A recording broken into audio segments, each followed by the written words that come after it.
Okay, welcome to the video on the SC joint helper. We're going to take a look at the actual built-in object, helper object in Max. It's here under the TP helper category. It's called TP Joint SC. You'll see here it also has the TP Joint PhysX, where you can create joint helpers for dealing with the PhysX simulation engine. But in our case, we're going to be taking a look at the TP Joint SC. We'll just drop one of these out here in the scene. We see that we get a red dot surrounded by a box, and we're going to go ahead and move this into position. And this represents an actual location of a joint in space. And we use this helper anytime we're going to be dealing with actual source objects in Max, and we want to create joints between those objects. And so this gives us a way to pick that exact joint location and specify a whole bunch of different parameters that's going to control its behavior. Let's just go ahead and take a look. We've got the name of the joints here, and actually if we duplicate this over, what we'll see is that when we get this drop down list, it gives us the ability to pick specific joints in the scene. So just with that drop down, it'll pick certain ones. We'll get rid of that. Then we have the joint types. So these are all the different types of joints that are available. Definitely check the wiki for all the info on that. We're going to go ahead and just use spherical in this case. And this from to, we have to pick the objects that are going to be jointed. So we're going to pick from, and I always think of from as being the parent and to being the child, whatever works for you. So we'll pick the child to be this green bar here. Okay, so alignment, we're not going to worry about that right now. That comes in useful with things like the ball joint, which actually has a angle representation showing you how that ball joint is going to behave or which axis it's using. But like I said, that'll be for free time. This is a spherical joint we're going to be using here. And so with that joint in place, and we've got some objects here in the scene and a TP, we're going to go ahead and look at what's required in order to get this into TP. And it's there's very few rules that you need to remember. It's really simple, but it's important. We're going to go ahead and use an object particle. Actually, you know what? Let's do this. Let's grab SC basic black box. That'll pull in everything we need, really. Collision environment.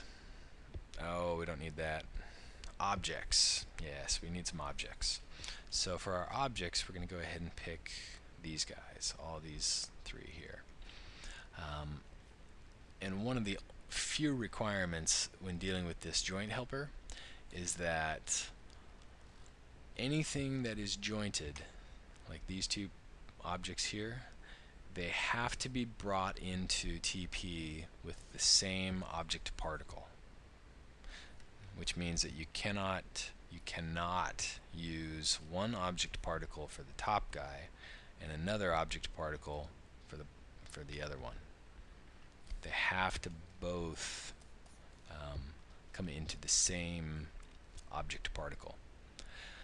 Once they're into the object particle, you have to set the joints, the collision, you have to specify which SC operator is going to be responsible for interpreting that joint. Okay. If you don't do that, your joints are not going to work. So make sure you do those. Make sure you do those two very simple things. Some other things, we need to go ahead and set these to use their shape and set them into the objects group. Let's also set up a collider object. Object particle. This will be collider. Collider will be involved in SC basic. Collider is going to be a neutron voxel grid 1, so it's face accurate. Okay. Normally we import the collider before the objects. We'll just rearrange that. Okay, enough. Let's go ahead and pick our collider. It's going to be the sphere, goes into the collider group, instance your shape. Okay, so we're just about done. Let's go ahead and get our TP tools, make our layers. So we've got all of our normal layers to deal with. Hide the TP layer. We'll take all the source objects, put them on the sources layer, and that joint, do we have the joints? Yeah, we've got a TP joints layer. Let's put that there. And we'll leave that one visible Let's go ahead and turn on TP. Let's get into our group manager, which is just a little script to quickly manage how groups are displayed, what their properties are. That collider group, let's change that to be kind of a mean red color. Okay, so we've got some gravity going on. Let's disable that. And let's tell our collider to shoot to the right at birth. 200 units a second. Go not in the Z but in the X direction. And then we'll set up a simple in-group test. So we check, hey, if there's a collision between the collider and an object, if both of those are true, then I want to kill the collider.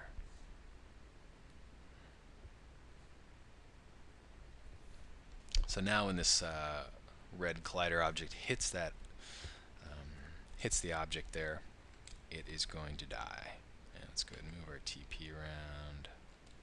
Okay.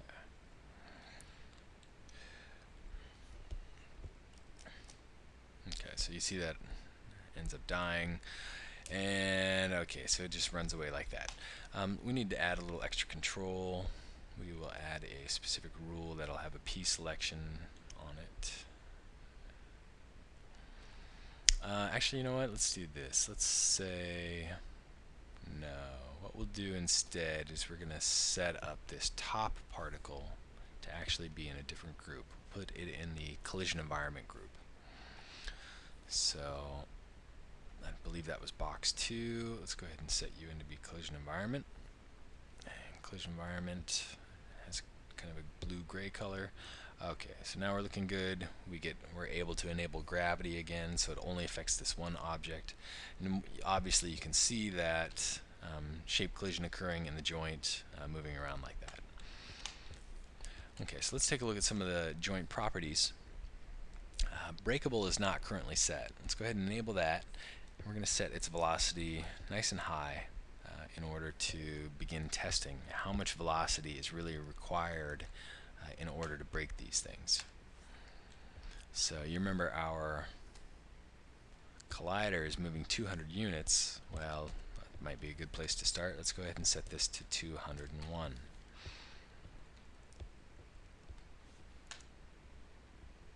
Okay, that's good. And how about, oh, if it's 200?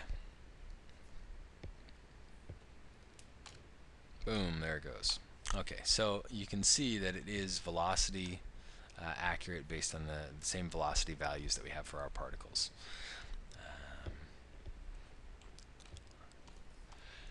Okay, so in this way you're able to set up these joints and create these joint helpers, and so you can rig an entire structure if you want,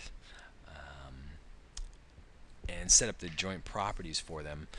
And one of the nice things about this operator is that it's max script accessible. That text there was from our TP script. So let's see, show selected. There's a whole bunch of different parameters here, and you are actually able to set those up. You're able to set whether or not it's breakable and all kinds of other things. I don't think that's actually visible at this moment. Let me check on something. Okay, that's what it is. So if we say show selected.joint, that's going to give us a bunch of the extra information about whether or not it's breakable, what those parameters are, etc. So you can fully create a script that will auto joint specific objects. You can do array mesh intersect to actually determine where to create that joint, and so on, as well as to you could create a mass joint editor if you need to modify a whole bunch of different joint parameters at once. So this is just a really pretty simple intro into the joint helper object. Just understanding that when you do bring in your objects, you do not have to pick the actual joint helper. You can just leave that out. TP will know when it looks at these source objects, hey, there is a joint helper involved with those. But do just make sure that you bring in all of the objects who are jointed with a particular joint make sure you bring those objects in with the same object particle, and make sure that you set that collision to the SC operator that you're using in your scene. And then as far as joint break codes, we have a joint code here. So let's actually do this. We'll turn off our collider, and then we're going to create we'll access our, how about just a custom curve. So our custom curve we're going to set up so that, of course it's set to show selected.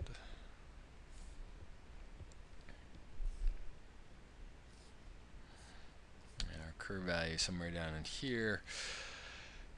So we can set it so that, say on frame 66, it reaches a value greater than 1. So we'll go ahead and check our joint properties and set its code to 1. And now what's going to happen is, if you watch this spinner value, as we move forward in time, this value is increasing, and then so when it reaches frame 66, boom, that joint code evaluates as 1.